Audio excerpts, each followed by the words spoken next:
Welcome back, folks. Today we are checking out the Glencadam Reserva Andalucia.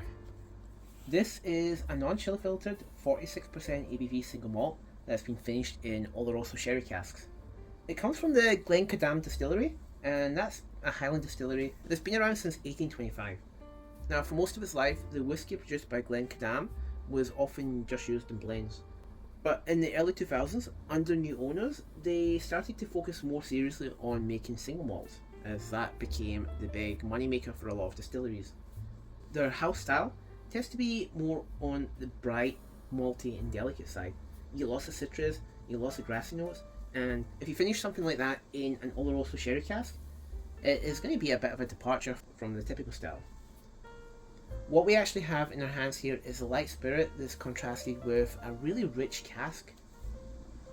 Because like Oloroso sherry often brings lots of rich, fruity notes to whatever whiskey is aging or finishing in it.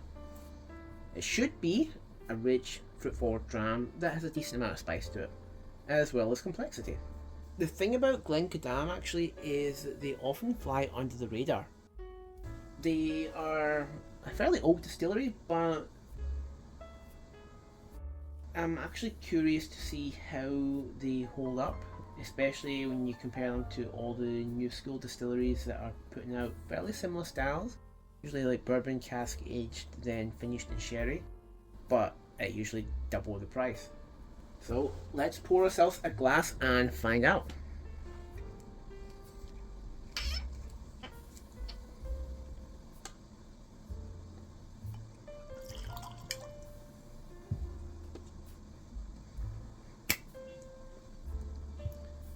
Yeah, before we move on, I just have to point out that this is a bottle here.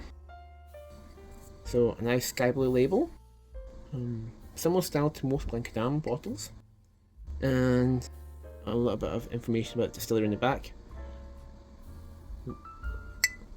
It is actually unchill filtered as well as natural colour. This colour we're getting here in the glass, this is actually all natural. This really nice copper colour. It's really quite striking in the glass. The colour is likely coming from sherry casks. That's like purely like from the sherry cask finish. Because the original Glencadam colour isn't this deep because it's just bourbon casks. So yeah, what we're getting is a lot of sherry cask influence here. This colour is probably what I call the gold standard for whiskey colours. This is the colour that a lot of distilleries strive for. They try really hard to get this. And they often use artificial colouring to do that. But this one is the real deal. There's no artificial colour at all involved in this. Just cask influence and nothing but cask influence. So well done to Glencadam for that. They achieved something quite nice there.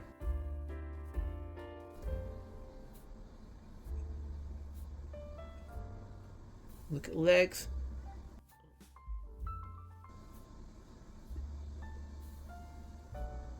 Yeah, they're quite nice. Not the easiest to see in the camera, but they do cling to the walls of the glass quite well. It's just really what you'd expect for a 46% ABV whiskey that is non-chill filtered. So let's get to the nose. Okay, this is a nice nose. This is a really nice nose. Right away, I get blackberries, raspberries and figs. I think even a little bit of raisins too. It's surprising actually because I'm getting a little bit of German chamomile in this as well. Some neroli as well.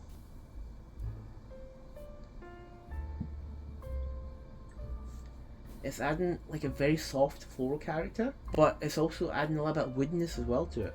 Like those rich sherry notes, but those sort of floral woody notes as well coming through. Really quite nice.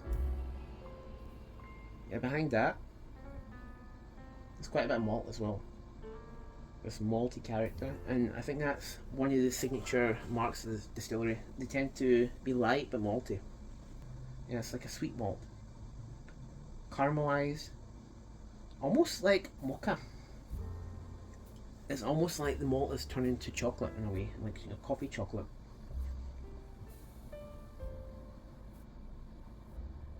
Yeah, behind that, the character of the distillery is actually surprisingly quite robust. That it's still there. Like Glencadam, they have this sort of common note I find in the whiskies that is almost like candy coated apples, and that's here. It's here as well. Yeah, bright candy coated apple.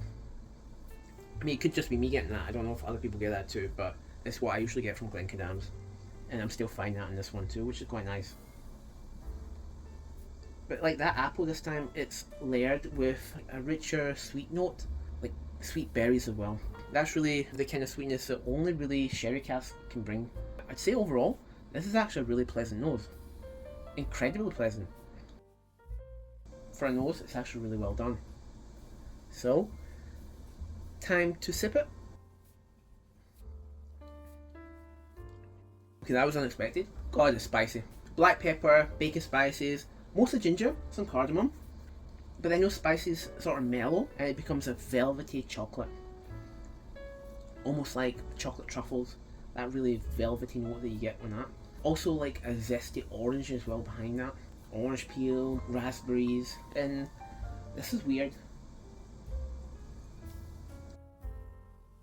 I do believe I'm getting a sort of caramelized wine note there. It's interesting. You usually get this on STR cask whiskies, where they shave, toast, and then rechar wine barrels. So they shave the inside out, they toast it, then they char them, and then they age the whiskey in that. In those kind of barrels, usually you get a little bit of leftover wine that during the toasting and charring process, it gets caramelized, and it adds that flavour to the whiskey, which can be quite nice. Some people don't like it. I do. People have different opinions on it, which is fine, but I'm finding that I get that on this too. I don't believe that Glencadam uses STR casks. It's not in their style. The style is often bourbon casks. I think they keep to their house style, and that's very admirable. But it is possible that they are maybe taking the sherry casks that they use to finish this in, and maybe they're heavily toasting or charring them. I'm not sure. But that might create a similar profile because you're still getting the charred wine notes. But, I mean, I can't be sure. Go back again, one final time before we get to the finish.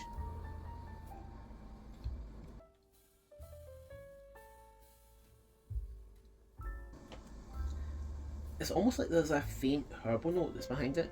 Slightly medicinal. Maybe even licorice root. It's subtle, but it's interesting. Now, is this fading? The bitterness is coming forward a bit more. You know how I said I got some licorice root at the end of the palate there? Well, that's coming forward a little bit more now. But at the same time, it's kept in check by sherry notes.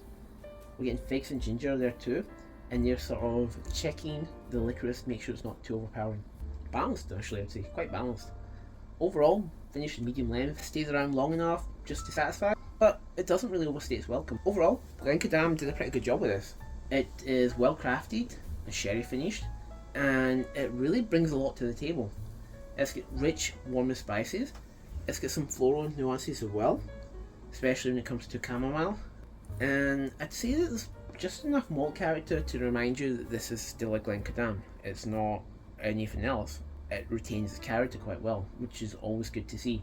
I do like seeing distilleries experiment and move away from the house style and try something a little bit new, and they did it, and they did it pretty well. I would say it's a smart buy for any fans of modern sherry or malts really. If you don't mind a youthful whiskey, I think this is a pretty good one.